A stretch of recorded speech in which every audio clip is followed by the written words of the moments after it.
Hey guys, how's it going? Master Cal here, and today I'm going to be doing the 18th video for my 2021 NFL offseason recap series, the Miami Dolphins. So, the last video for a team that missed the playoffs in the previous season. The Dolphins had a quick turnaround from their tank for Tua season in 2019, where despite getting 5 wins, they were able to get Tua Tagovailoa with the 5th overall pick in that year's draft. Tagovailoa made his debut last season after a few weeks, and he had an up and down-ish rookie season. There have been some criticisms of him, but there have been a lot of defenses of him. For one thing, the Dolphins kind of they didn't open up the playbook for Tua like they did for Ryan Fitzpatrick. However, the fact that Tua was benched multiple times for Fitzpatrick, especially later in games, is definitely concerning. This is going to be a big year for Tua to prove that he can be a legitimate starting quarterback in the league. The good news for him is that he doesn't have to worry about rehabbing that hip injury that he suffered at Alabama, and that he can just focus on improving in the NFL. But again, it was a quick turnaround. The Dolphins improved from 5-11 to 10-6. They were second place in the AFC East, but just missed out on the playoffs as they lost in Week 17 to the Buffalo Bills, who won that division that year.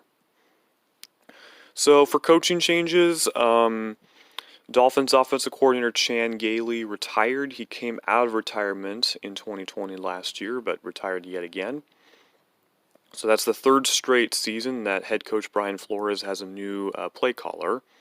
And it's going to be interesting as the Dolphins actually promoted 2 guys to the offensive coordinator role. They'll be co-offensive coordinators. Quarterbacks coach George Godsey and running backs coach Eric Stootsville will both be the offensive coordinators. And we'll see kind of how they divvy up the play calling duties and everything that comes with that. So certainly interesting and unique, and we'll see how it works out for them. The free agents that the Dolphins retained, inside linebacker Elandon Roberts, one of the Patriots imports that Flores brought in, re-signed a 1-year deal worth $1.99 million with $650K guaranteed. And he was a starter last year after the Dolphins traded away Raekwon McMillan before the season started. And he was pretty decent for them. He is recovering from a knee injury that he suffered late in the 2020 season. He underwent knee surgery, and he's still on the physical in a unable to perform list. Receiver Mac Hollins re-signed a 1-year deal worth $1.1275 million, $337,500 guaranteed. The former Eagles receiver was claimed off of waivers by Miami during the 2019 season, and he really came on last year as he had a pretty nice go around, I think, and saw a lot of playing time as like the number 3 receiver for them. So he's some nice depth. Offensive lineman Adam Pankey was re-signed as a restricted free agent to a 1-year deal worth $1.065 million with $150,000 of it guaranteed, and he's also a key backup for them. Linebacker Vince Beagle was re-signed to a 1-year deal worth $1.0575 million with $25,000 guaranteed. Beagle was acquired before the 2019 season from the Saints in the trade that sent Kiko Alonso to New Orleans, and he missed all the 2020 season due to injury. Receiver Isaiah Ford, who has had an interesting journey thus far. He's been on and off the Dolphins practice squad and the active roster. He was actually traded midseason to the Patriots. The Patriots cut him, and the Dolphins wound up bringing him back. He was non-tendered as a restricted free agent, and only recently was he re-signed.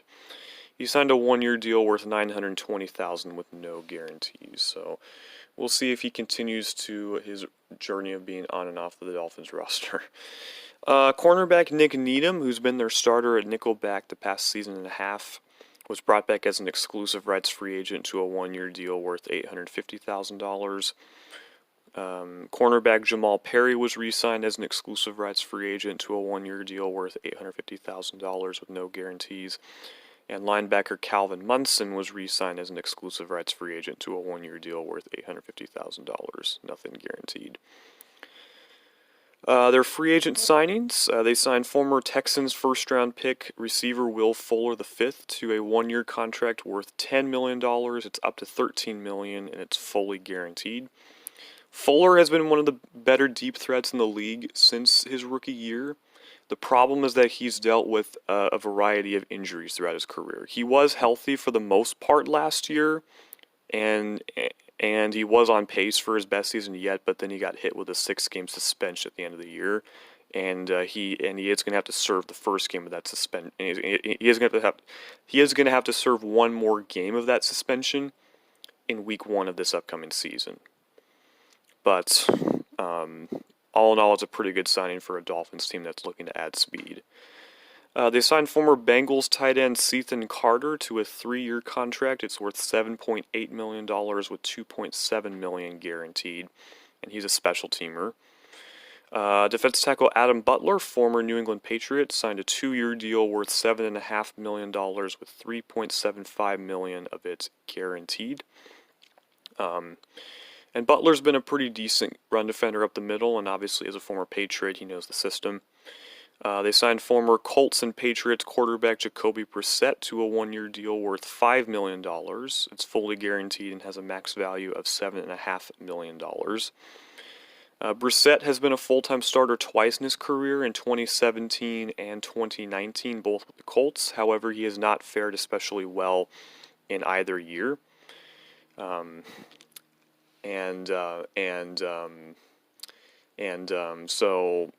So he probably won't have the ability to come in late in games like Fitzpatrick did last year for the Dolphins, if necessary. But he is still a pretty experienced backup.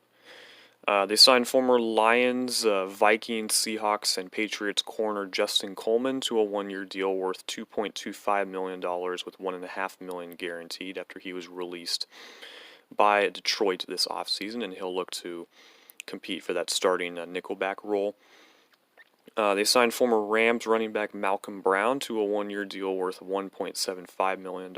It's fully guaranteed, and he's a pretty solid complementary piece at the running back position. They signed former Ravens center Matt Skura to a 1-year deal worth $1.75 million with $400,000 guaranteed.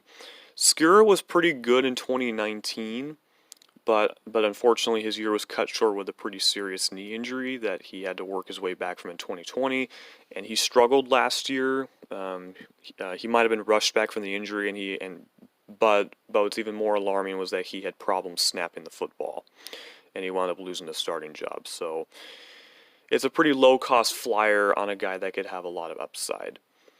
They signed former Panthers punter Michael Palardy to a 1-year deal. It's worth $1.4 million up to $1.6 million. $200,000 of it is guaranteed. He was released by Carolina this offseason. He missed the entire 2020 season after suffering a torn ACL, and their replacement punter did well enough that the Panthers were willing to move on. They signed former Patriots, Titans, and Browns corner Jason McCourty to a 1-year deal worth $1.2125 million, $987,500 guaranteed. And he'll probably add depth behind their 2 starters at outside corner.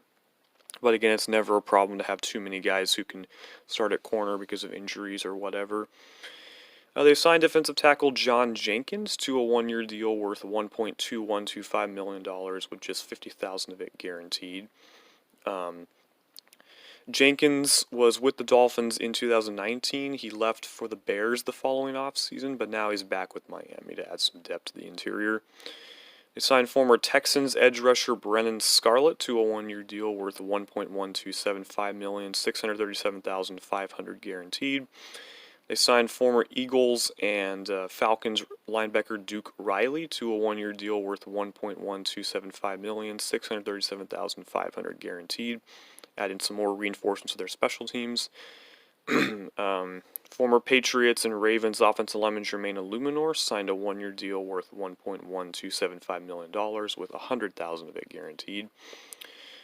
Former Bills and Washington receiver Robert Foster signed a 1-year deal worth $1.0575 million with $100,000 guaranteed. Washington non-tendered him as a restricted free agent.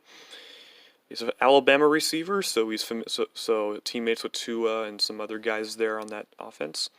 He was pretty good in his rookie season with the Bills in 2018, but he was buried on the depth chart in 2019 and wound up getting cut and added by Washington in 2020, but he didn't do a whole lot there. So it's been a couple of years since he last had meaningful stats on the NFL field, at least offensively,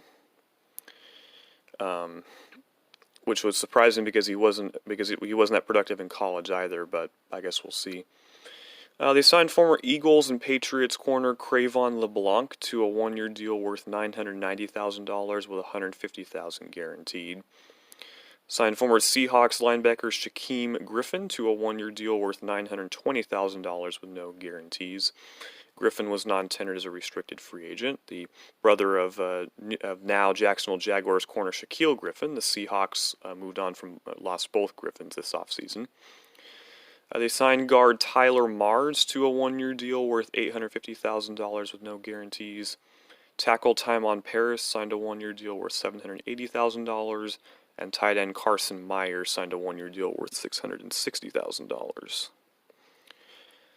Dolphins had two cuts this offseason. Edge rusher Kyle Van Noy was released just 1 year after he signed a 4-year contract last offseason with Miami, coming over from the Patriots. He was solid for them last year. He had a couple good games, but otherwise wasn't especially that great. And now he's back in New England. He signed a 2-year deal to reunite with Bill Belichick.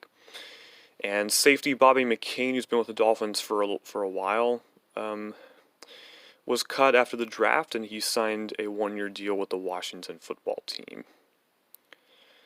Miami's free agent departures. Quarterback Ryan Fitzpatrick signed a 1-year deal with Washington. Defensive tackle Davon Godchaux signed a 2-year deal with the Patriots. So the Dolphins and the Patriots have essentially swapped defensive tackles, with the Dolphins bringing in Butler from New England and the Patriots bringing in Godchaux from Miami. Center Ted Karras, who was the starter last year for Miami, returned to New England on a 1-year deal. Linebacker Camu Grugier-Hill signed a 1-year deal with the Texans. Running back Matt Breida, who the Dolphins acquired last year during the 2020 draft from the 49ers, signed a 1-year deal with the Buffalo Bills. Tackle Julian Davenport signed a 1-year deal with the Colts. Punter Matt Hawk also signed with the Bills. Safety Kevon Frazier signed with the Cincinnati Bengals. Quarterback Jake Rudock was non-tendered as an exclusive Reds free agent. He is elected to retire. And running back DeAndre Washington is their only unsigned free agent at this point. Miami did a number of trades this offseason. So first off, they acquired last year Tennessee Titans first-round pick Isaiah Wilson, along with a 7th rounder in 2022 from the Titans for a 7th round pick. However, the Dolphins have since cut Wilson, and so that trade has been voided. So Wilson last year, he's had on-field and off-field issues, lack of effort. He was arrested, I think, for DUI. Just had a variety of things. Played in just a couple of snaps as a rookie, and Tennessee had enough and traded him away to Miami. But it seems like he didn't learn his lesson, and now he is an unsigned free agent, and we'll see if he ever works his way back into the league.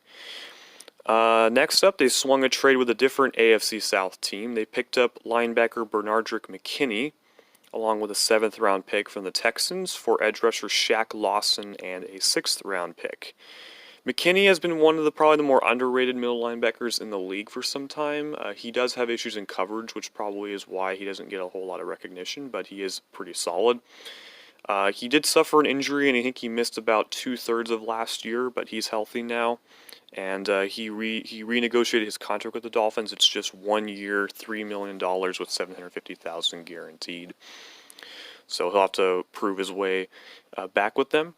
And then as far as Lawson goes, Lawson was another one of the Dolphins' free agent signings last year, but he wasn't really a scheme fit as a 4-3 defensive end, being transitioned to a 3-4 guy. It didn't really work out, and now he's going to Houston, which is running a 4-3.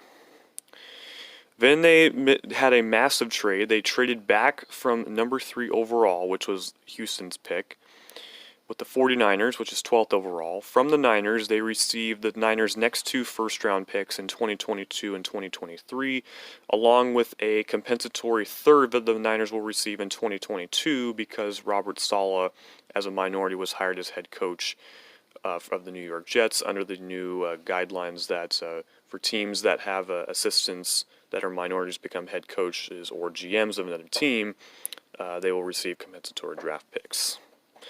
So Miami got a pretty good haul from moving back from 3 to 12, and since they weren't going to be drafting a quarterback, it made sense to trade back with a team that was going to. Now, on the same day, the Dolphins would trade up with the Philadelphia Eagles from 12 to 6. Miami gave up the extra first they got in 22 from the 49ers, and they also the Dolphins also swapped their 4th round pick with the Eagles' 5th round pick. So all told, then the Dolphins moved from 3 to 6. They acquired a 1st round pick 2 years later. They acquired a 3rd rounder in 2022, and they moved back from the 4th to the 5th round, which that's not that bad. The day before the draft, they then traded left guard Eric Flowers and to the Washington football team in a pick that and they swapped 7th round draft picks. The Dolphins moved up 14 spots in the 7th round because of that. Flowers wasn't necessarily bad for them, but he was average, which is basically what he was in 2019 with Washington when he kind of reinvented himself as a guard. And it sounds like the Dolphins were willing to give playing time to younger guys, which is why they made that trade and also saved them a bit of cap space. And then they also did a couple of trades during the draft. They traded up in the 2nd round, and they gave up a future 3rd to the New York Giants. And with the extra 5th they got from the Philadelphia Eagles, they traded that away to the Pittsburgh Steelers and netted the Steelers' 4th round pick in 2022. So, a very busy trade season for GM Chris Grier. So for the Dolphins draft picks, with the 6th overall pick, they took Alabama receiver Jalen Waddle, so Tua's college teammate, a guy who's dynamic after the catch, very fast.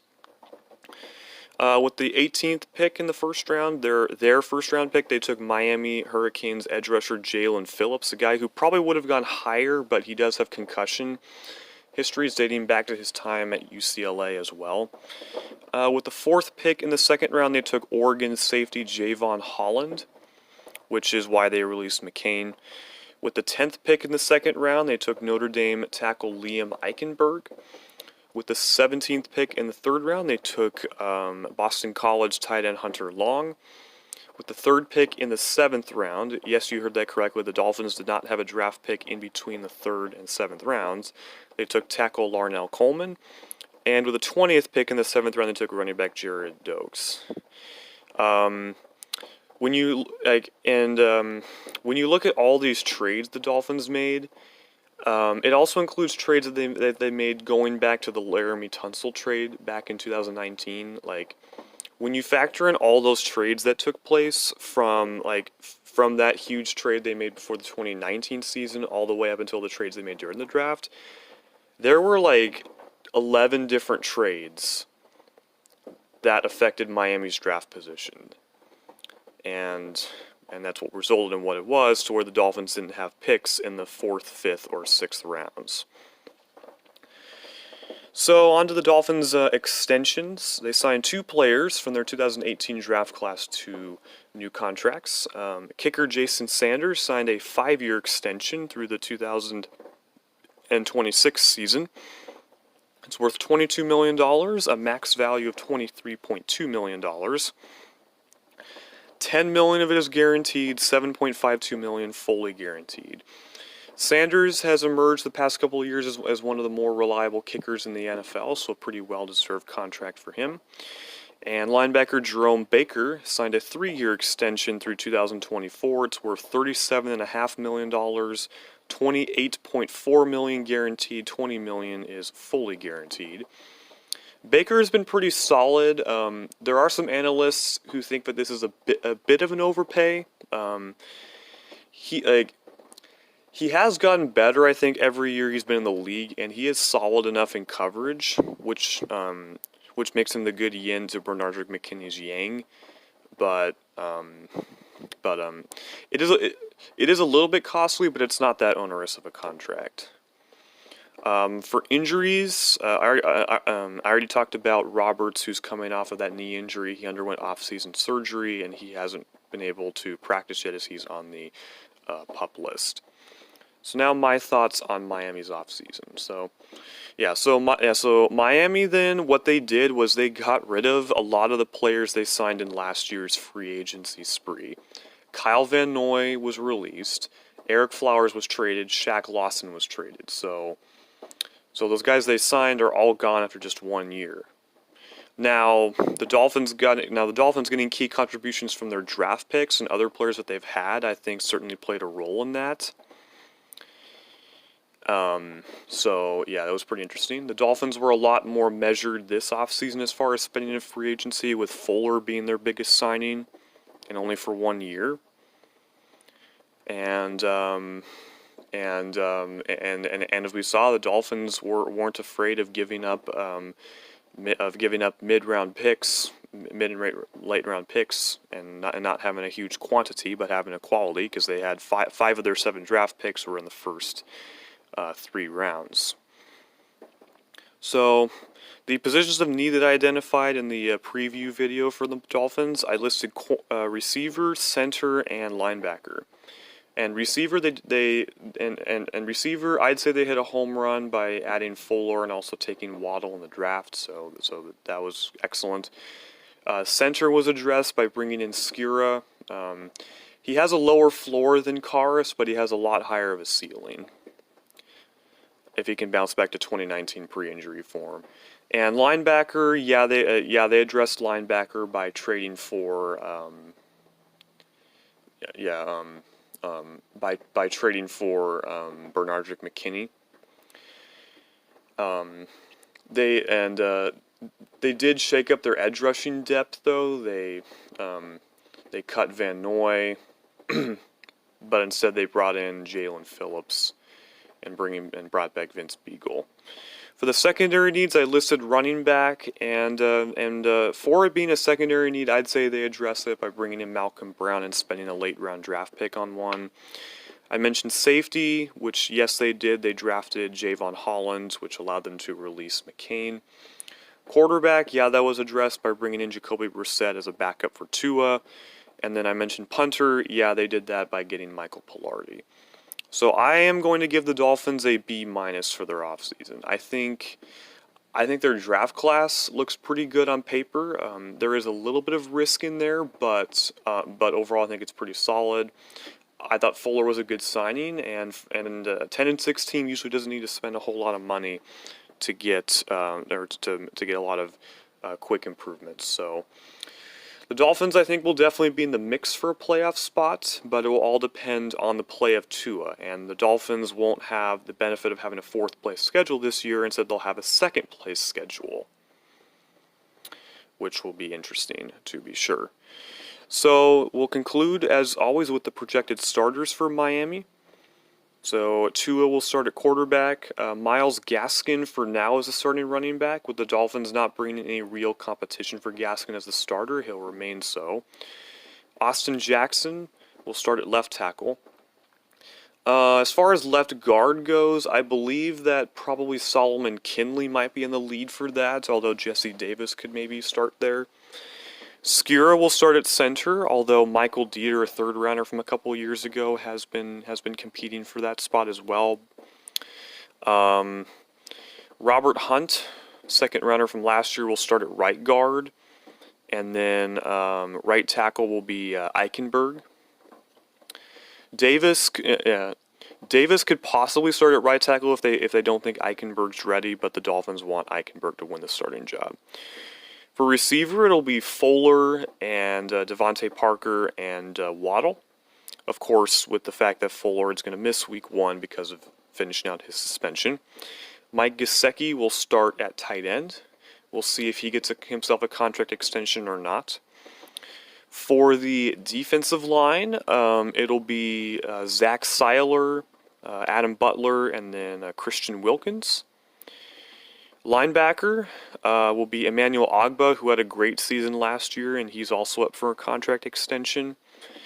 The middle linebackers will be Jerome Baker and Bernardrick McKinney. And off the other edge, I believe Phillips will start right away. Cornerback, Xavier Howard. The Dolphins were able to get his contract situation resolved, as Howard, coming off of an elite season last year where he had 10 interceptions, wanted a raise on his contract, and that the Dolphins did. They added incentives into his contract and also guaranteed more of his salary for next year. And they also agreed to revisit the contract if Howard had another All-Pro year next year. Byron Jones will be the number 2. And then in the slot, I believe Justin Coleman will be the starter. And then safety will be Eric Rowe and Javon Holland. So that's going to do it for this video. I hope you guys enjoyed, and stay tuned for the next off-season recap video.